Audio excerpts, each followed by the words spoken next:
আগামী 1 মাস বিশেষ করে কোনো আন্দোলন করা যাবে না, নির্বিঘ্নে সরকারকে কাজ করার সুযোগ দিতে হবে। কতটা অমানবিক হলে দেখেন, সারা দেশের মানুষের অ্যাটেনশন ওই বন্যার্ত মানুষের পাশে আমরা গিয়েছি, দেখেছি তাদের খাবারের জন্য হাহাকার, পানির জন্য হাহাকার, সেখানে এইরকম একটা পরিস্থিতি সৃষ্টি করলো।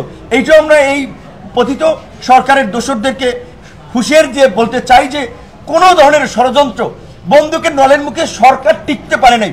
সুতরাং এই গ্রুপ সেই গ্রুপ ভাবছেন যে সরকারকে অস্থিতিশীল করবেন, নাজেহাল করবেন, চাপ প্রয়োগ করে একটা পরিস্থিতি তৈরি করবেন, সেটা সম্ভব হবে না। বরঞ্চ কালকে এই আনসারের আমি মনে করি সব সদস্য উগ্র না, অ্যাগ্রেসিভ না, ষড়যন্ত্রে জড়িত না।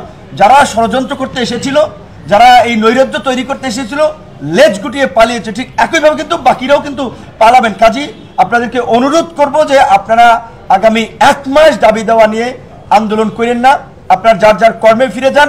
আপনাদের সবার দাবি দেওয়া এই উপদেষ্টারা শুনবে। ডক্টর মোহাম্মদ ইউনূসের মতো লোক দেখেন, ওই দিন আমরা 13 তারিখ এতগুলো দল মিটিং করলাম, আমরা বললাম যে আপনি সংখ্যালঘু সম্প্রদায়ের, এটাকে অনেকে ট্রাম্প কার্ড হিসেবে ব্যবহার করছে। ভারতের দেখছেন মিডিয়াগুলো কিভাবে নেতিবাচক সংবাদ পরিবেশন করেছে। তিনি সাথে সাথে কিন্তু পূজা উদযাপন কমিটি তাদের সাথে মিটিংয়ে বসে গেল। তো তারা তো আমাদের কথাগুলো শুনছে, আমাদের কথাগুলো রেসপন্স করছে। আজকে এখানে 3 জন উপদেষ্টা এসেছে, আপনি দেখেছেন তারা ভিতরে গেছে, ক্যামেরা তারা এটা চাচ্ছেন না। ডক্টর মোহাম্মদ ইউনূস আপনারা জানেন যে প্রধান উপদেষ্টা ত্রাণ তহবিলে তিনি ওই ফটোশ্যুট করার জন্য আপনি 5 কোটি টাকা দিয়ে ছবি তুলবেন, ওইটা আবার বিক্রি করবেন, এইটা তিনি অ্যালাউ করেন নাই।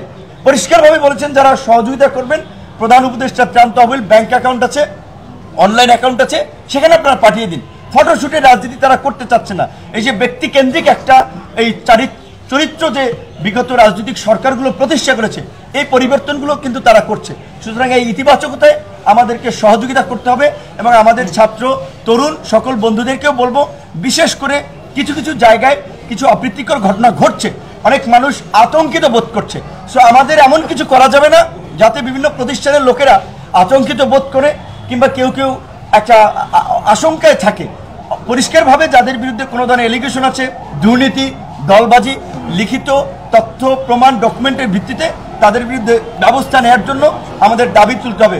পুলিশ কিন্তু জানেন যে জেলা পর্যায়ে, উপজেলা পর্যায়ে এখনো কিন্তু পুরোপুরি সক্রিয় হয় নাই। আমরা দাবি জানিয়েছিলাম এই যে বিপ্লবী ছাত্র জনতা, প্রকৃত দেশপ্রেমিক, ত্যাগী, সাহসী, গ্রাজুয়েশন করা অনেক ছাত্র তরুণরা আছে, এদের মধ্যে থেকে বাছাই করে যেসব পোস্ট পুলিশ এবং অন্যান্য অফিসাররা কর্মে যোগ দিচ্ছে না, দ্রুত সময়ের মধ্যে রিক্রুট করে তাদের দিয়ে ফাংশন করার জন্য। কারণ পুলিশি ব্যবস্থা ফাংশন না হলে দেশে আইন শৃঙ্খলা পরিস্থিতি স্বাভাবিক হবে না। এই যে ছাত্রদের বিরুদ্ধে যে ডাক্তারদেরকে শহীদ মিনারে নিয়ে আসা হলো, ডাক্তারি প্রফেশন একটা নোবেল প্রফেশন, একটা মহৎ পেশা, দুনিয়াতে বলা হয় সেকেন্ড গড, ডাক্তারদেরকে এভাবে কম্পেয়ার করা হয়। সেই মহৎ মানুষগুলোকে দলবাজির মধ্যে ঢুকিয়ে এই ধরনের নোংরামিতে যারা জড়িত করেছে, সে যেই মেডিকেল কলেজের হোক, যেই প্রতিষ্ঠানের হোক, অবশ্যই তাদেরকে বিচারের মুখোমুখি করতে হবে, তাদেরকে চাকরিচ্যুত করতে হবে। কিন্তু অন্যায়ভাবে কেউ যেন কোনো হেনস্থা কিংবা কোনো ধরনের হয়রানির শিকার না হয়, সেটিও আমাদের নিশ্চিত করতে হবে। এখানে স্বাস্থ্যের যিনি ডিজি, তার বিরুদ্ধে অভিযোগ আছে, সেইটার আলোকে স্বাস্থ্য উপদেষ্টা ব্যবস্থা নেবেন। কিন্তু হসপিটালে যদি মিছিল বিক্ষোভ শুরু হয়, তাহলে তাদের চিকিৎসা দিতে বেগ পেতে হবে। এবং আনসাররা সরে যাওয়ায় এখন তাদের বিশেষ করে এখানে ম্যানেজমেন্ট নিয়ে প্রবলেম তৈরি হচ্ছে। সেক্ষেত্রে আমাদের ছাত্ররা সহযোগিতা করছে, ছাত্রদেরকে এই সহযোগিতাটা করতে হবে। এবং আপনারা একটু এই 2টা তথ্য একটু বেশি একটু আপনারা একটু আপনাদের জায়গাতে সার্কুলেট করেন। নাম্বার 1 হচ্ছে ঢাকা মেডিকেলের ডিজি উনি নিজে দায়িত্ব নিয়েছেন। এখানে এই আন্দোলনে আহত ছাত্র জনতা চিকিৎসার যদি পয়সাও না থাকে, তারা ম্যানেজ করে দেবে। সুতরাং যারা চিকিৎসার জন্য প্রাইভেট হসপিটালে দৌড়াচ্ছেন, চিকিৎসা পাচ্ছেন না, ঢাকা মেডিকেল আসুন। দ্বিতীয়ত, সামরিক বাহিনীর প্রধানের সাথে আমরা কথা বলে সিএমএস কে উনি ডেডিকেটেড করেছে যে সিএমএস এ আধুনিক চিকিৎসা এবং একেবারে যদি তাদের ওষুধ থেকে শুরু করে যে কোনো ধরনের আর্থিক সাপোর্ট প্রয়োজনে দেশের বাহিরেও যদি লাগে, সেই সাপোর্টও তারা দিবে। কাজে সিএমএস এবং ঢাকা মেডিকেল এই 2টা হসপিটালে আহতরা আসেন, আপনাদের যে কোনো সাপোর্ট, পরিচালক মহোদয়ের পিএস থাকবে বা অফিসের স্টাফ, তাদের সাথে এসে কথা বলুন, সিএমএস এ যান এবং আমাদের সাথেও প্রয়োজনে কথা বলুন। কিন্তু কেউ যেন বিনা চিকিৎসায় আপনার অসুস্থ না হয় কিংবা মারা না যায় কিংবা ভোগান্তিতে না পড়ে, সেটা নিশ্চিত করা আমাদের একটা দায়িত্ব। এখন অনেকে চিকিৎসা পাচ্ছে না, বিশেষ করে কর্মজীবী মানুষ। এই আন্দোলন ছাত্রদের নেতৃত্বে, ছাত্রদের আহ্বানে হয়েছে। নিশ্চয়ই আপনারা এই পরিস্থিতি দেখেছেন, ভ্যানওয়ালা, সবজিওয়ালা, গার্মেন্টস কর্মী, আপনার সাধারণ জনতা, রিক্সা, শ্রমিকওয়ালা, তারাও কিন্তু মারাত্মকভাবে আহত হয়েছে। কাজেই তারা অনেকে চিকিৎসা পাচ্ছে না।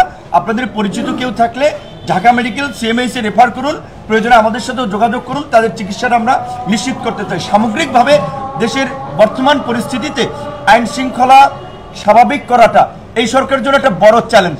কাজেই এই সরকারকে সবার সহযোগিতা করতে হবে। এই দাবি দেওয়া আগামী 1 মাস ক্ষান্ত রাখেন, 15 বছরে দাবি দেওয়া আদায় করতে পারেন নাই, এখন হঠাৎ করে আপনার ওই ধান কাটার মৌসুমের মতো যেটা উপদেষ্টা সাহেব বলেছেন দাবি দেওয়া নিয়ে আপনারা হাজির হয়েছেন।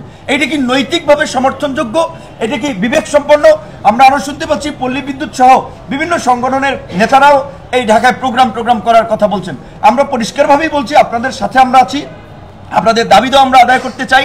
এবং আমরা বলছি যে নতুন সরকার যেটা অঙ্গীকার করছে, একটা পরিবর্তনের অঙ্গীকার, রাষ্ট্র সংস্কারের অঙ্গীকার। দেশে যেভাবে কালকে প্রধান উপদেষ্টা মহোদয় তার ভাষণে বলেছে দুর্নীতি সমাজে ছেয়ে গেছে, দুর্নীতি বন্ধ করতে হলে অবশ্যই সরকারি কর্মকর্তা কর্মচারী থেকে শুরু করে বেসরকারি স্বায়ত্তশাসিত প্রতিষ্ঠানে যারা চাকরি করছেন তাদের বেতন বাড়াতে হবে।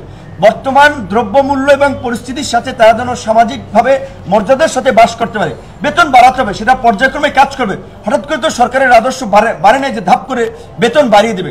পাশাপাশি অন্যান্য পেশারও যারা আছেন, আজকে এখানে সাংবাদিক, যদি আমরা জানি যে বড় বড় সরকারের প্রেস সচিব ছিলেন, সরকারের ঘনিষ্ঠ লোক ছিলেন, তার অফিসে বেতন দেওয়া হতো না, সাংবাদিকরাও তো বঞ্চিত।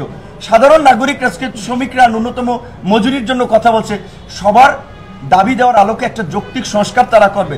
তারা কিন্তু পরিষ্কারভাবে বলেছে আমরা কখন যাব, আপনারা যেদিন বলবেন আমরা সেদিন যাব, আমরা কতদিন থাকবো আপনারা যতদিন চাবেন ততদিন আমরা থাকবো। কাজেই এই সময়টুকু আমাদেরকে দিতে হবে তাদের প্রয়োজনীয় যে রিফর্মের জন্য, এবং সময় না, পাশাপাশি সহযোগিতা করতে হবে। আজকে যেই একটা সরকার আমরা পেয়েছি, রাজনৈতিক কোনো দলবাজি নাই তাদের মধ্যে, রাজনৈতিক দৃষ্টিভঙ্গি নেই, তারা রাষ্ট্রকে একটা যৌক্তিক পর্যায়ে পৌঁছাতে চাচ্ছে। আজকে প্রতিষ্ঠানগুলোর দিকে তাকান, এই ঢাকা মেডিকেল একসময় আমরাও চিকিৎসা না পেয়ে আমাদেরকে চলে যেতে চাই। এই যে আজকে পরিচালককে দেখিয়েছিলাম হাতের যে আঙুলটা ফ্র্যাকচার হচ্ছে, চিকিৎসা পায়নি। কিন্তু হসপিটাল প্রতিষ্ঠানগুলো যেন এতটা অমানবিক না হয়, তাদেরকে যেন এই পরিস্থিতি নিয়ে যেতে না পারে, সেজন্য ইনস্টিটিউশনাল রিফর্ম, সেটা জুডিশিয়ারি, সেটা প্রশাসনিক পর্যায় থেকে শুরু করে পুলিশ, সামরিক বাহিনী, অন্যান্য প্রতিষ্ঠানেও কিন্তু আমরা এই দাবিটা করে আসছি।